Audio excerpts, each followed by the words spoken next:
এটা আমরা প্রতি বছর নাই করি, এবারেও করলাম। এবার আমাদের বেশি আমরা জোর দিচ্ছি সেবাশ্রয়ের উপরে, কারণ আমাদের 4ই মাস থেকে শুরু হচ্ছে এবং সেই সেবাশ্রয় প্রকল্প আজকে ডায়মন্ড হাবড়া প্রথম, ফলতা দ্বিতীয় এবং বিষ্ণুপুর তৃতীয়, আমাদের সপ্তম শেষ বলতে পারেন আমাদের বিধানসভা। তার জন্য আমরা প্রচার করা বেশি টাইম পেয়েছি।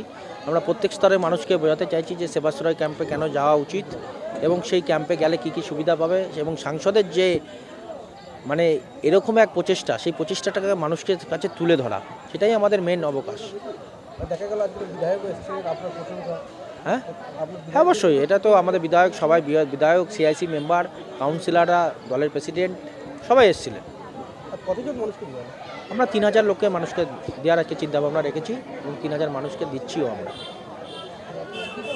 কিন্তু সবার মুখে দেখা গেল, শোনা গেল যে কথাটা, যে মহেশতলা শুধু 34 নম্বর ওয়ার্ড নয়, প্রতিটা ওয়ার্ডেই গোপাল সাহা তার কর্মকাণ্ড চালিয়ে যায়। কিছু আমরা যেই ওয়ার্ডগুলোতে আমাদের টিম অভিষেক ব্যানার্জি মহেশতলার সংগঠন যারা আমাকে বলেছিলেন যে দাদা আমাদের কিছু কম্বল দাও, আমাদের কিছু মানুষের প্রয়োজন আছে, মানুষগুলো অসুবিধার মধ্যে আছে, তাদেরকে আমরা সহযোগিতা করেছি এবং সাংসদ যেরকম নির্দেশ দিয়েছেন আমরা যতটুকু আমাদের সামর্থ্য হয়েছে, আমাদেরকে যতটুকু মাল এসে ততটুকু আমরা পাঠিয়ে দিয়েছি যেখানে যেখানে প্রয়োজন ছিল।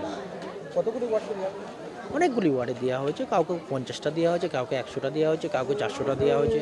তো বিভিন্ন ওয়ার্ডে বিভিন্ন দেওয়া হয়েছে, মানে যাদের প্রয়োজনীয়তা আছে আমরা বলেছি তাদেরকে তুলে ধরতে, কোনো প্রচারের আলোতে না এসেও কাজ করা যায় সেটাকে বলেছি তাদেরকে তুলে ধরার জন্য, তাদেরকে বাড়িতে বাড়িতে গিয়ে পৌঁছে দিতে বলেছি।